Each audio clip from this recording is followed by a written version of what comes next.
So he came up with this whole story in his head, and he believed the reason why the band broke up was because of that dude. So he followed him when he went to go perform with his new band, came in there and started blasting, bah, bah, bah, and killed off all those people. That is insane, yo. This video is so fire. That last one blew my mind. People really be out here tripping. He created that whole story. Got all the vibes. Yeah, I got all the vibes. I can't let you run. A nigga can't let you run. This rock star life got me on another high. It's fucking with my mind. All these drugs on my mind. I got all the vibes. Yeah, I got all the vibes. I can't let you run. A nigga can't let you run. This rock star life got me on another high. It's fucking with my mind. All these drugs on my mind. Getting to the Dark Knight gang in this thing. Gang. Today I'm about to react to a video titled When Fans Go Wrong. We're going to see some fans do some crazy things. Listen, I'm trying to keep it together because I'm in the motherfucking clouds. So I'm trying my best to keep it together, bro. My fault.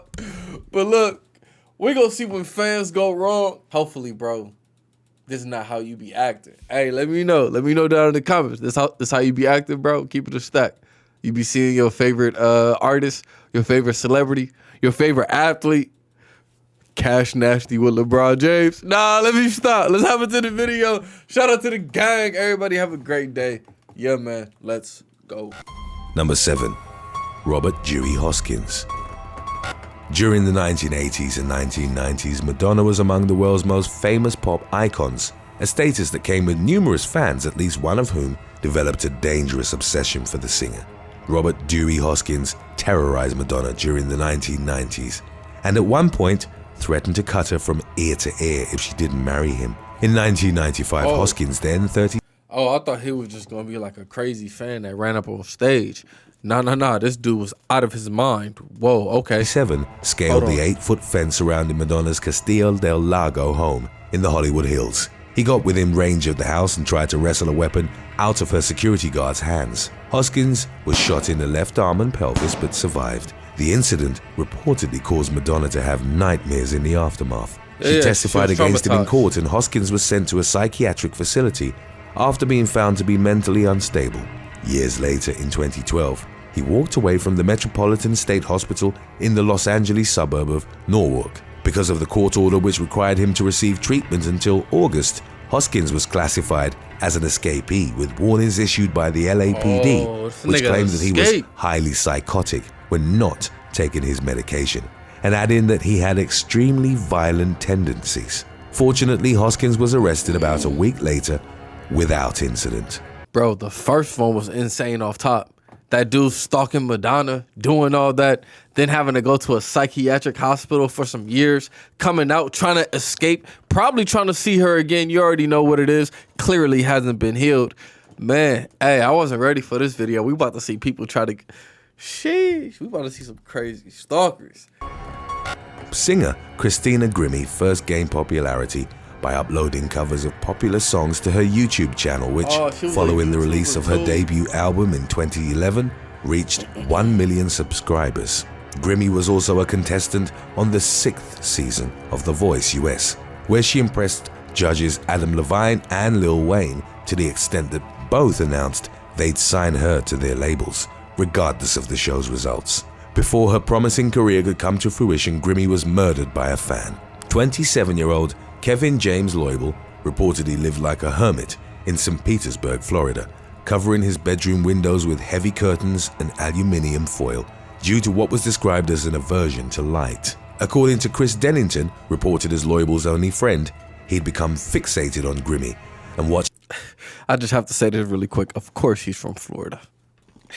everything that had to do with her. Even though he was an atheist, he told Dennington he saw God in Grimmie, herself a Christian. Loibl modeled himself into the type of person to whom he thought she would be attracted. He got hair plugs, whitened his teeth, and had eye surgery. In addition to losing 50 pounds, Loibl unwaveringly believed that he would be together with Grimmie, referring to her as his soulmate, and got angry whenever anyone claimed his expectations to be unrealistic. 5 days before Grimmie was due to have a concert in Orlando, Loibl visited Dennington and told him he was tired and ready to ascend. On June the 10th of 2016, he took a taxi to Orlando, armed with 2 guns, extra ammunition, and a large hunting knife. Grimmy was signing autographs after the performance when she was approached by Loibl at around 10:24 p.m. As she went to give him a hug, he pulled out a 9mm Glock and shot her once in the head and twice in the chest. He was then tackled by Grimmy's brother, but broke free, backed up against the wall and fatally shot himself in the head. At around 11 p.m., Grimmy too was pronounced dead. Bro, that's crazy. He fell in love with a celebrity. She didn't even know him. He all in love. Everybody like, hey, bro, chill. Like, ain't no way she gonna get with you. He just killed her. Like, people out there really crazy, man. I hope and pray to God none of y'all watching her like that. Oh, my God. Nah, let's keep going, man. Great video so far. Number 5. Dua Lipa Incident. In March of 2021, singer-songwriter Dua Lipa was filming a perfume commercial in Ciudad. Really quick. Really quick. Bro, like 2 weeks ago, no lie, I'm not gonna lie, I watched like 5 of her music videos. They all were fire. No cap. No cap. She fired. Mexico at the Prim Public Project facilities. Fans somehow got word of the shoot. Let's see what happened. And a group was waiting for the singer outside the building. Fences were placed at the exit, meant to separate the fans from Lipa, as she came out escorted by members of her security team. Then, as they were heading towards the car, 2 overzealous fans climbed over the fence and charged towards Lipa. The incident was caught on a video and showed them either pushing or trying to grab the singer. Security intervened and kept them off, even as one man tried following Lipa into the vehicle. She emerged from the incident unscathed but was visibly distressed by the situation. Number 4. Nathan Gale. Pantera is often ranked among the most influential heavy metal bands in history, having sold over 20 million records worldwide and having been nominated for multiple Grammy Awards. 25-year-old Nathan Gale had been a fan of Pantera since high school and ultimately developed a fixation for the band following its breakup in 2003. That same year, he was discharged from the United States Marine Corps, reportedly due to a diagnosis of paranoid schizophrenia. Gale made outrageous claims, one of which was that Pantera had stolen some of their lyrics from him, or that the members were trying to steal his identity. As his behavior became more worrying, he started talking to himself and interacting with an imaginary dog. Gale ultimately came to blame Pantera's disbandment on Daryl "Dimebag" Abbott, who'd co-founded it alongside his brother Vinnie Paul. On December the 8th of 2004, Abbott was performing with his new band, Damage Plan, at a club in Columbus, Ohio. Gale, who didn't have a ticket, scaled a 6-foot fence and snuck inside the club through a side door. As Damage Plan played their first song, Gale rushed the stage and fatally shot 38-year-old Abbott at point-blank range with a semi-automatic handgun. It was reported that some of the fans initially thought it was part of the act and pumped their fists in the air. Gale was tackled by Jeffrey Mayhem Thompson, the band's head of security, but he too was fatally shot in the struggle. Gale then gunned down a fan, 23-year-old Nathan Bray, who'd attempted to assist Thompson and Abbott. John Brooks, Damage Plan's drum technician, tried to disarm Gale as he was reloaded, and he too was shot 6 times.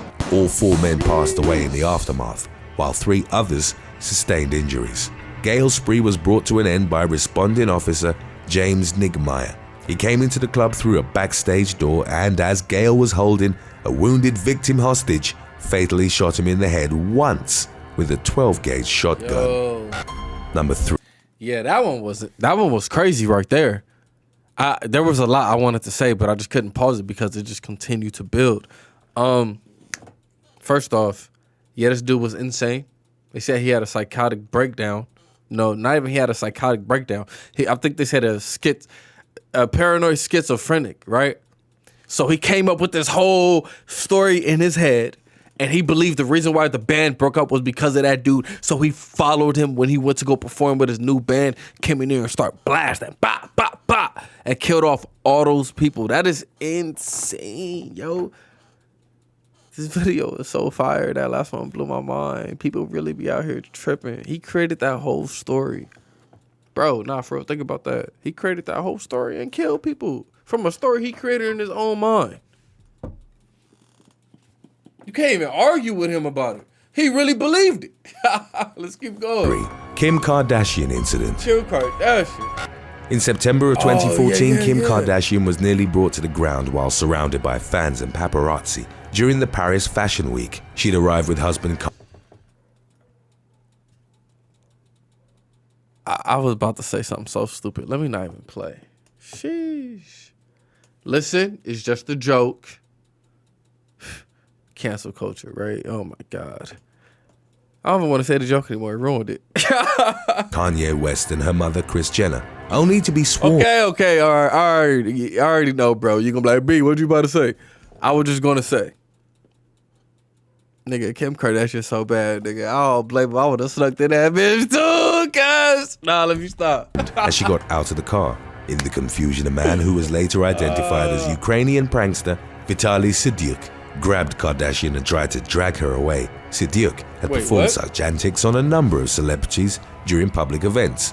At the premiere of Disney's Maleficent, he was reported to have punched Brad Pitt, and in other incidents, he rushed the stage at the Grammys or hugged Bradley Cooper and Leonardo DiCaprio, burying his face in their crotch area. During his latest stunt, Kardashian screamed as she sought refuge in the arms of her bodyguard, while Jenner, concerned for her daughter's safety, was heard shouting, "Stop it!" West, who was on the other side of the vehicle, tried to get to Kardashian, but his path was blocked by paparazzi trying to get photos. No one was hurt in the incident, and Sidyuk, as he took responsibility for the stunt, claimed that he meant Kardashian no harm, referring to her as a goddess. He added that he performed the stunt as a protest to the US banning him from entering the country. So that last dude, he was just a prankster. All right, there's nothing too crazy, you feel me? The topic was inspired by Instagram follower Ekenji.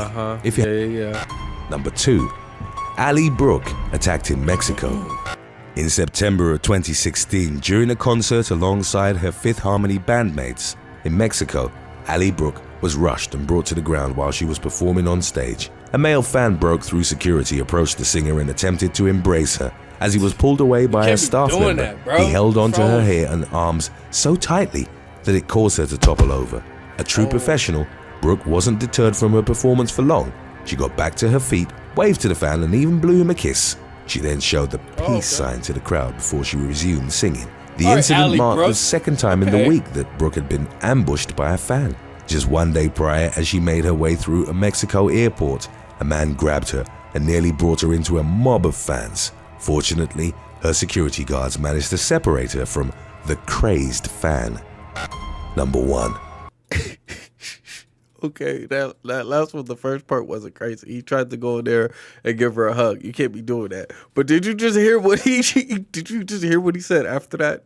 He should have put that as the crazy part. He said a fan grabbed her and tried to pull her into a mob of other fans. What you was gonna pull her in there and do?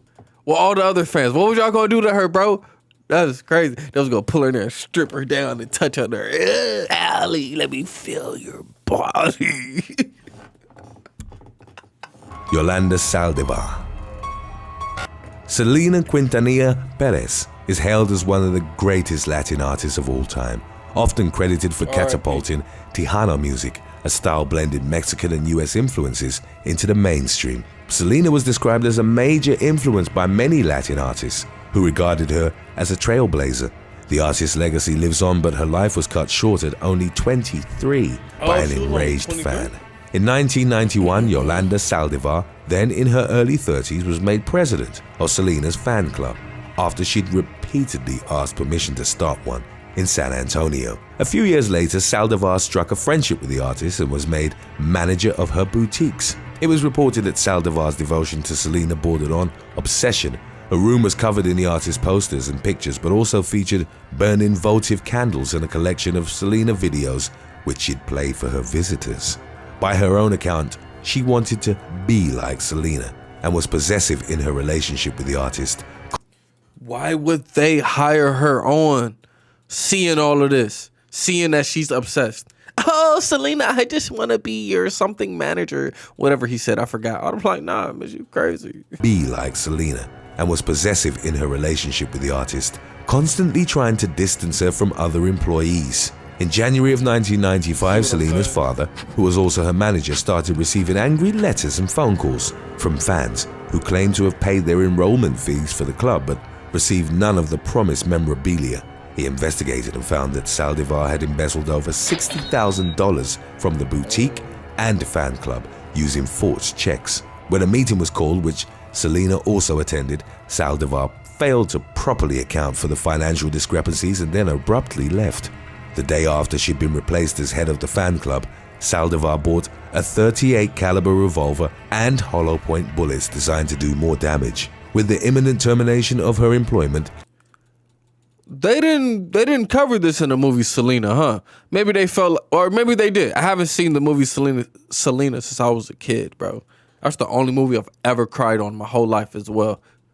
But no, I'm saying they didn't cover all of this. Why did I think she killed Selena?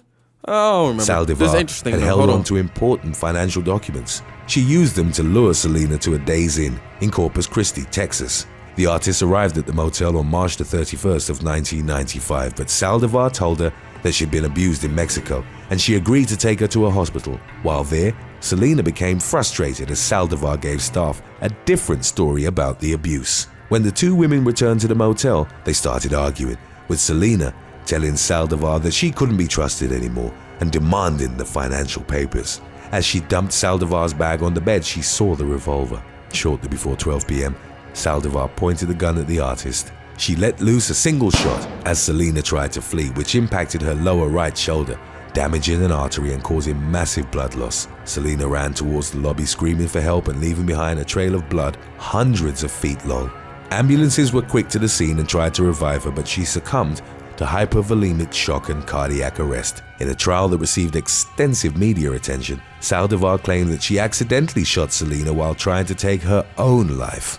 After being found guilty of murder, she was sentenced to life in prison and will be eligible for parole in March of 2025. Selena's violent death sent shockwaves across the Latino community and beyond. All major televisions stopped their regular broadcasting to break the news. She was mourned by millions, with reactions compared to those following the death of JFK or John Lennon.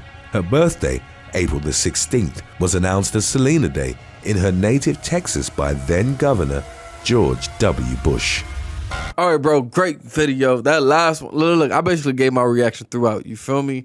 But that last one about Selena, I didn't even know that those were the reasons why. Now I want to rewatch that movie and see, they might mention those things. I have no clue.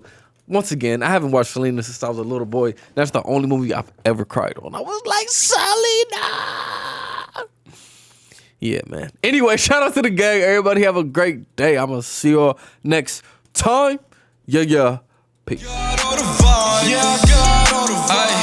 can't let you run.